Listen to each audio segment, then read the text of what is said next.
Have you ever wondered why some years seem full of blessings and others seem to be one challenge after another? Today, I bring you something very important, something that can make the difference between a year full of prosperity and one full of struggles. What you will learn in this video is not known by everyone, but it can completely change the course of your new year. And I am not exaggerating.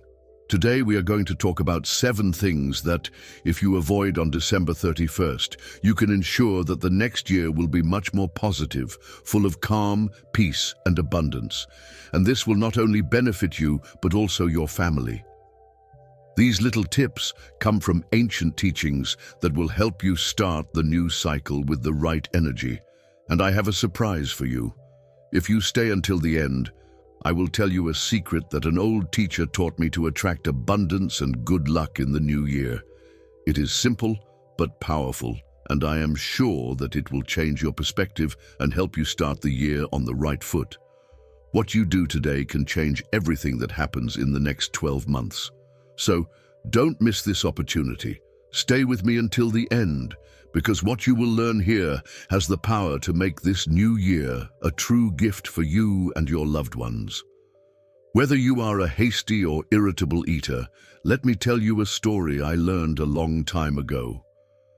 There was a man named Zora, a peasant who lived in a village surrounded by green mountains and crystal-clear rivers. Although his life seemed simple, Zora was always restless. Every day he got up before dawn, worked in the fields until the sun burned his skin, and when he returned home, his mind would not stop. One afternoon, when he arrived home, he found a hot dish on the table. His wife had prepared a special stew with the freshest vegetables from the garden, but Zora, as always, paid no attention to it. "I don't have time," he thought. He sat down, picked up his fork, and began to eat quickly. His mind was elsewhere, going over his debts, his pending work, his problems with his neighbors. Each bite was eaten quickly, as if he wanted to finish it before he could start. That night, something curious happened. Instead of feeling satisfied or comforted, Zora felt a deep emptiness in his chest. It was as if he had fed his body, but his heart was still hungry. The next day, Y, troubled by this feeling, decided to visit the village elder, a man known for his immense wisdom and serenity. When he arrived at the wise man's humble hut, he found him sitting under a tree, drinking a cup of tea. Calmly, Zora ran to tell him what was happening to her. "Master," he said urgently, "I work hard, I eat the best I can, but I still feel this heaviness in my soul. Am I doing wrong?" The old man looked at him with a calm smile and said to Zora, "When you eat in a hurry or with anger, you are not feeding your body, you are feeding your worries. Food is a sacred gift from the earth, but if you consume it with an agitated mind, it will become a reflection of your inner storms. What you eat not only feeds your body, but also nourishes your spirit. And if that spirit is restless, everything that enters you becomes contaminated with that energy." Zora, confused, then asked, "What should I do?" The old man held up a bowl of rice and replied that when you sit down to eat, do it as if you were receiving a gift. Be grateful for the effort of the earth, the sun, and the hands that prepared your food. Chew slowly, savor each bite, and let your mind be here, 2001, in this moment. Because when you eat with gratitude and calm, food not only fills your stomach, but also nourishes your soul. Zora listened attentively, and when she returned home, she decided to try out what the old man had told her that night. She sat down at the table, took a deep breath, and looked at the plate in front of her. For the first time, she noticed the vibrant color of the vegetables, the warm aroma of the stew, and the texture of the freshly baked bread. With each bite, he stopped thinking about tomorrow or the problems that were weighing him down, and something magical happened. His heart began to feel lighter, his mind calmer. From that day on, Zora changed the way he ate. It was no longer an automatic act or a hurried routine. Eating became a ritual of gratitude, a pause to reconnect with what is essential. Dear Alma, on this last day of the year, I invite you to reflect on how you are eating. If you do it in a hurry, thinking about everything that is missing or angry that it did not turn out as you expected, stop, breathe, see your plate as a gift, because each bite you take today with calm and gratitude will be a seed of tranquility for the coming year. Remember that the way you eat reflects the way you live, and if you want to attract abundance and serenity in the new year, start with this small act. Eat with gratitude, eat with love, and nourish not only your body, but also your spirit.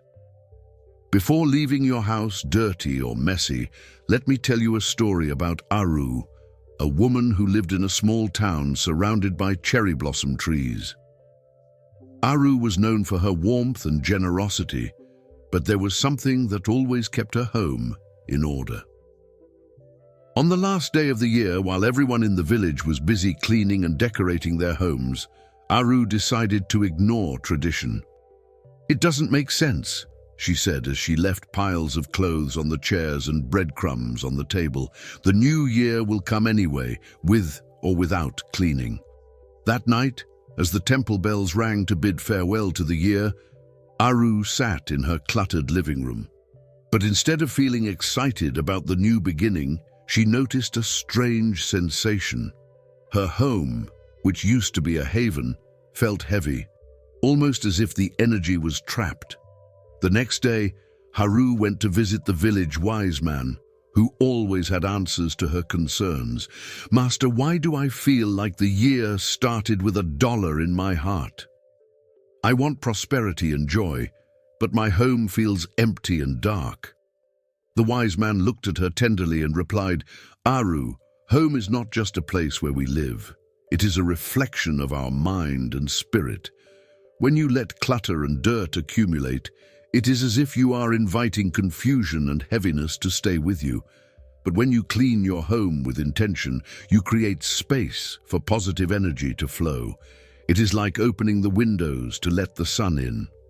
Curious, Aru asked where she should start. The old man smiled and began at the entrance to his home. In Buddhist tradition, the front door is like a portal, an invitation to the universe. If it is dirty or neglected, it is as if you are telling abundance that it is not welcome. But if you clean it and decorate it with gratitude, it will become a beacon of good fortune. Then organize every corner of your home as if you were preparing a temple to receive a divine gift. That same afternoon, Aru returned home and began to clean. First, she swept the entrance and wiped the door until it shone like new. Then she placed fresh flowers in a vase next to the table. Little by little, as she organized and cleaned, she felt something change inside her. It was as if, as you organized your home, you were also organizing your mind. When evening came, Aru lit a candle in her now tidy living room and said softly, "Welcome, plenty. Welcome, joy." From that year on, her life began to flow with more clarity and peace. Dear soul, on this last day of the year, do not underestimate the power of a clean and tidy home. Every corner you clean, every object you put in its place is a declaration to the universe, "I am ready to receive the best." Remember, it's not just about cleaning the outside, but doing it with intention and gratitude. So take a moment today to look around your home. What energy are you inviting in? If you want to attract abundance, happiness, and good fortune in the new year, start with this simple but powerful act. Clean your home as if you were preparing the ground for a beautiful spiritual garden. 3 spends money recklessly. Let me tell you the story of Kenji, a young craftsman who lived in the mountains.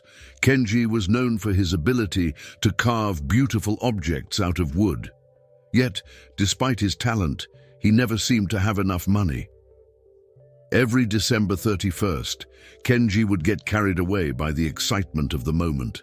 He would spend without thinking, buying things he didn't really need, a lamp that never turned on, fabrics that piled up in a corner, and extravagant banquets to impress the neighbors.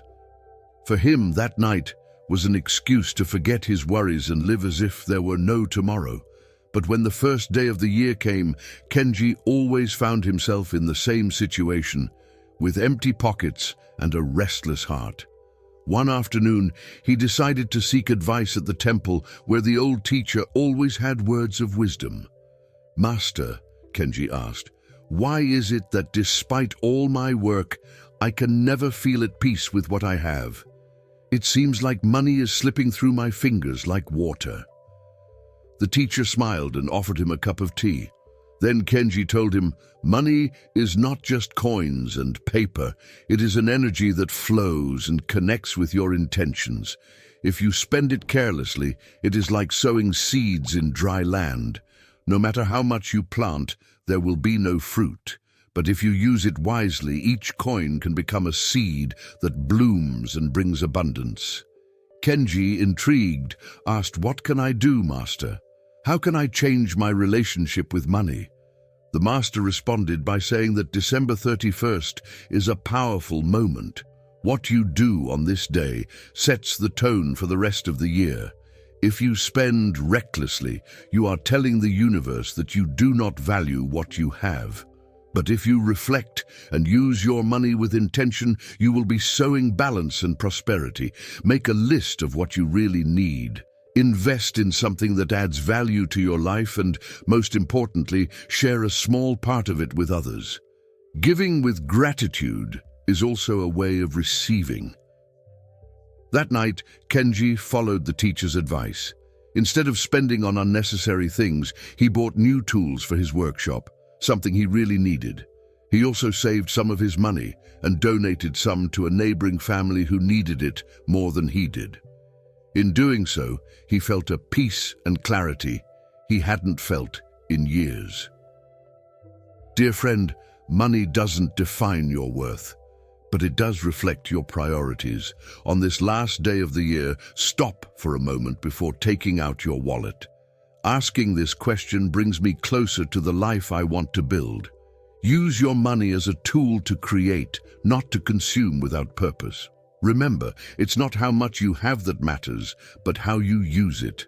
And when you do this wisely, you are creating a path of abundance that will accompany you throughout the new year.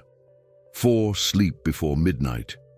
Imagine that the change of year is like crossing a bridge between two mountains.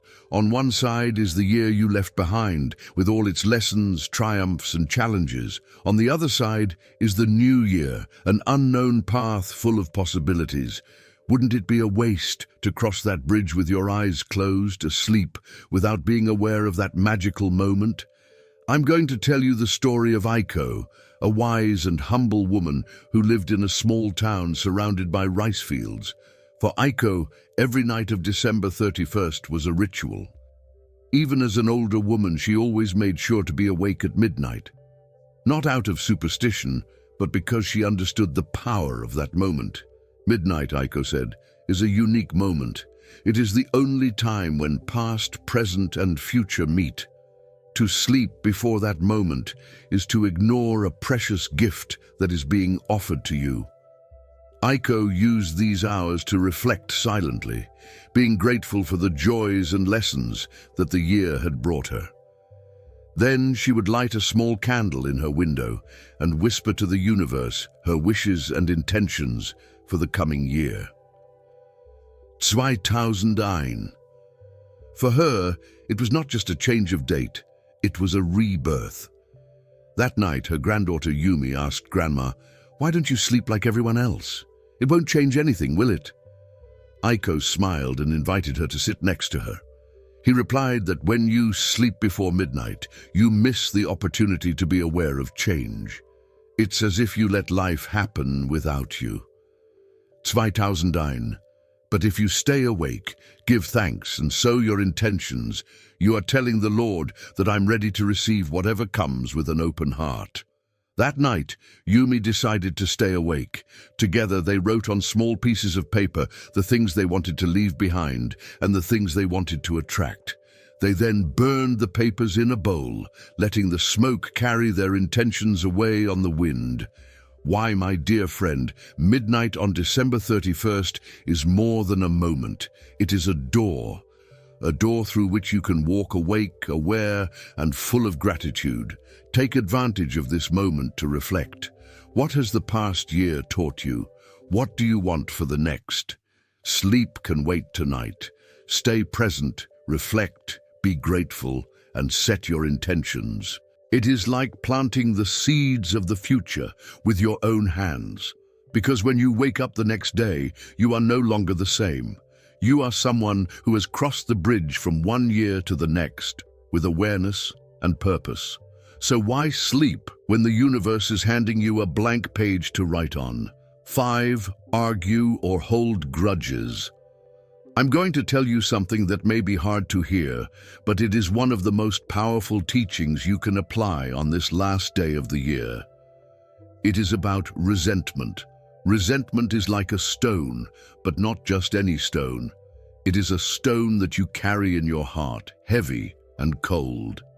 And when you decide to walk with it, each step becomes harder, heavier. Because the longer you carry it, the bigger it gets and the heavier it seems. And the worst part is that you often don't realize what's happening until you're so tired that everything seems like an effort. Now imagine that you decide to carry that stone into the next year, into the next chapter of your life. Can you imagine what it would be like to carry that weight? Every step you take, every opportunity that presents itself, every moment you try to build something new, you do it dragging that weight that doesn't let you move forward. And at the end of the year, when you look back, you realize that all you did was carry around an old pain that no longer makes sense. I understand how hard it is to let go of resentment. I've often heard people who, despite their efforts, can't get rid of anger, hurt, or a word that was never said. I know that for some families this last day of the year is especially painful because the memories of unresolved issues, arguments, and differences become stronger. And perhaps you feel like the only way to protect yourself is to hold on to that anger, that pain. Because who doesn't feel like forgiving yourself is letting the other person win? But no, my friend, what really happens when we don't forgive is that we get stuck in the past, unable to live fully in the present or look to the future with hope. Let me tell you a story from a long time ago in a Buddhist monastery that sheds some light on this theme of resentment. There were two monks, Tenzin and Kaito, who lived peacefully in the monastery. One day, while hiking, they came to a fast-flowing river where they found a woman who had been unable to cross due to the strong current of 2009.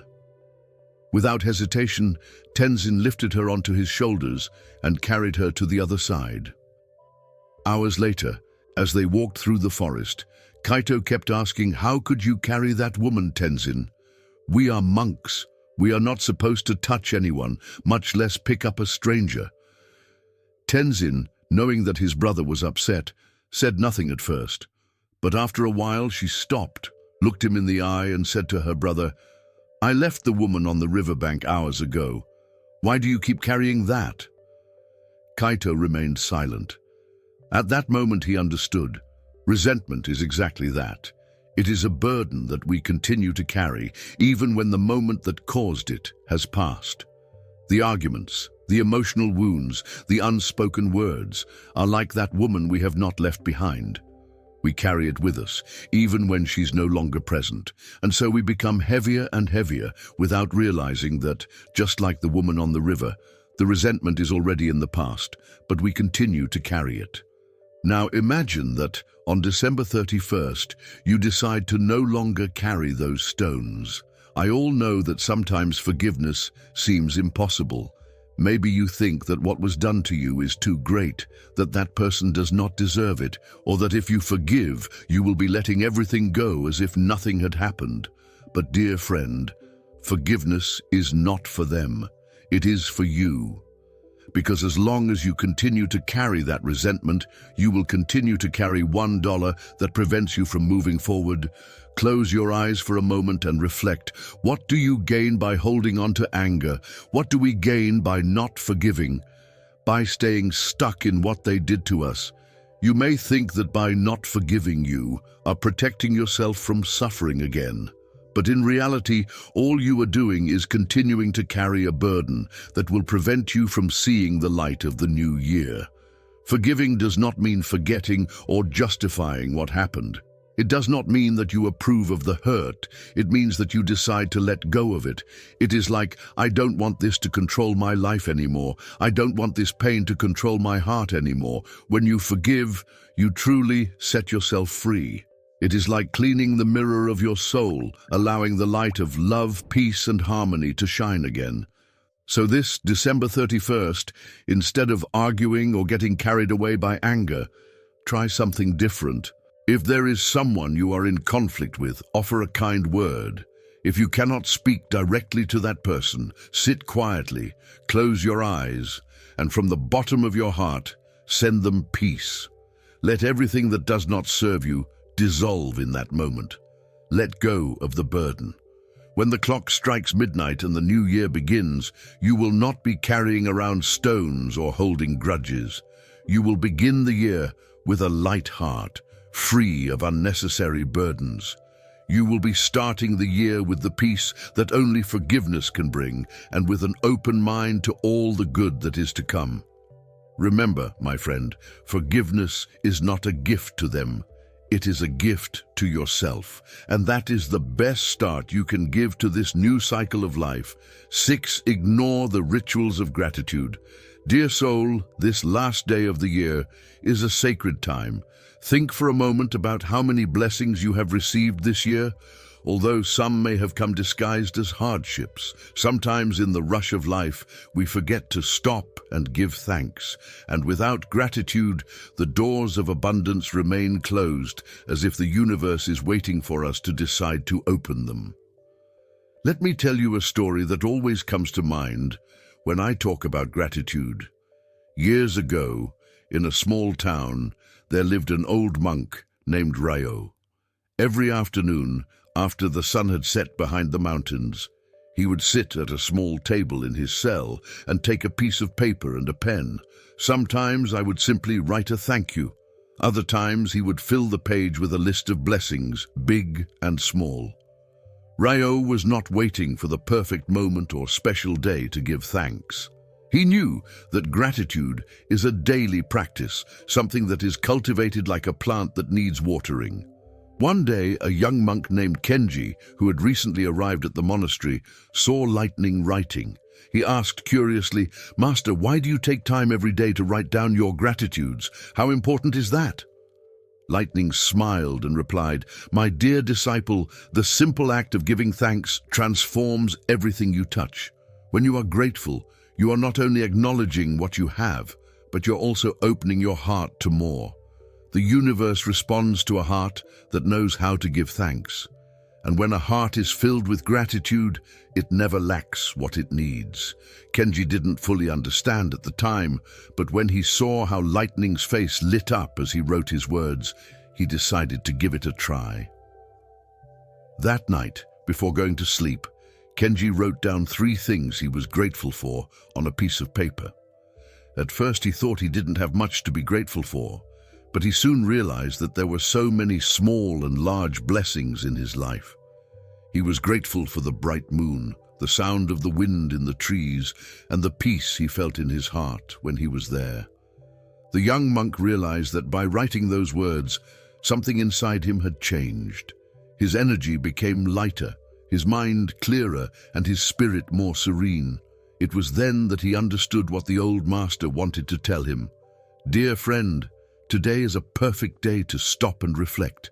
Take a moment to write down or say out loud 3 things for which you are grateful. They can be big, like the love of your family, or small, like the aroma of morning coffee. It doesn't matter. What matters is the act of acknowledging the blessings that are already in your life. This simple act of gratitude can transform your energy, changing not only your perspective on the past, but also opening the way for new blessings to come. Gratitude is like a magic key. You use it and instantly the doors of abundance open before you. So today, pause, breathe deeply, and feel this connection with everything around you. Thank you for this day, for this moment. And by giving thanks, you will be paving the way to receive more. Receive with an open and grateful heart. 7. Not planning. Clear goals.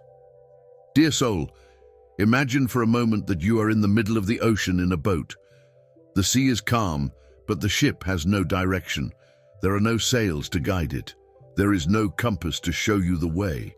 Where will this ship go? Maybe you will go forward. Maybe you will stay where you are, but you will never know where you are going. A new year without goals is like that ship without direction, without purpose. I will tell you the story of a young man named Akira who lived in a village by the sea.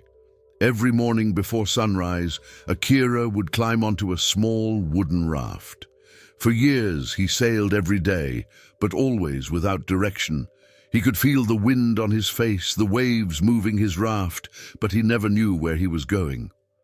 One day, a wise old man who lived near the coast noticed him and approached him. Akira told him, "Why you are sailing aimlessly? The sea is vast, but if you don't know where you're going, you'll get lost in it." Akira sighed and replied, "I don't know. I just let the wind take me." The old man smiled and gave him some advice. When you don't have a clear destination, even the most favorable wind can take you somewhere you don't want to go. Akira's action always starts with a clear intention. Define your destination, set your eyes on it, and then the wind will help you get there. At first, Akira didn't fully understand. But that night, as he gazed up at the starry sky, he reflected on the old man's words. He decided that the next day he would not only sail but also set a destination. So before dawn, he got up, prepared his raft, and with a map in hand, drew a line toward a distant island he had always dreamed of visiting. From that day on, every time he got on the raft, he not only saw the sea, but also saw his destination clearly and clearly. His journey was no longer a drifting without direction. Now it was a journey with purpose. My friend, this is life. A new year without clear goals is like sailing without a map. No matter how far you go, if you don't know where you are going, you will never know if you have reached your destination. Buddhist Energy teaches us that every action begins with an intention. Every thought, every word, every act has its origin in a clear idea. If you don't define where you want to go, the journey will be uncertain. But if you take a moment now to define your goals, you will be charting the course of your life. These aren't big goals. Sometimes the smallest things can be the most meaningful. Maybe your goal is to be more present with others, or maybe you want to learn something new, or even improve your health. No matter how big or small the goal is, the important thing is that it is meaningful to you. Remember, where you put your attention, you put your energy. If you put your energy into your goals, you will see how everything around you begins to align with that purpose. So before December 31st is over, take a few minutes, close your eyes, take a deep breath, and think about, where do I want to go this year? Write down your goals, put them on paper, and then make a commitment to yourself that you will work towards achieving them. With each step you take, remember that you are not only moving forward, but also building a year full of purpose and clarity. Life is not a ship adrift. You have the power to be the captain of your destiny. May this new year be a journey towards everything you desire. Now I will tell you the secret that my former teacher taught me, something that has been passed down from generation to generation within the Buddhist energy. This small but powerful ritual has the potential to attract abundance and good fortune into your life, especially as you begin a new cycle. Listen carefully, as this is a very special secret. At midnight on December 31st, before the year ends, take a small bowl and place 3 coins in it. These coins represent the 3 aspects of body, mind, and spirit. Now, very carefully, place these 3 coins near the door of your home, in a visible place but not in a high-traffic area. My teacher told me that this symbolizes welcoming prosperity into all levels of our lives. The door, as you know, is the place where energy enters, and by placing these coins, you are inviting abundance to cross the threshold of your home. It is important that when you do this, you close your eyes for a moment, breathe deeply, and with a sincere intention 2001, silently say that abundance, peace, and good fortune come into my life and mine. This simple but significant gesture creates a powerful energy of attraction that helps open the doors to prosperity, health, and harmony for the new year. The most beautiful thing about this secret is that when you do this ritual, you are not only asking, but also acting with gratitude, because you know that abundance is already coming. It is an act of faith and recognition that the universe is always ready to bless us when we are ready to receive.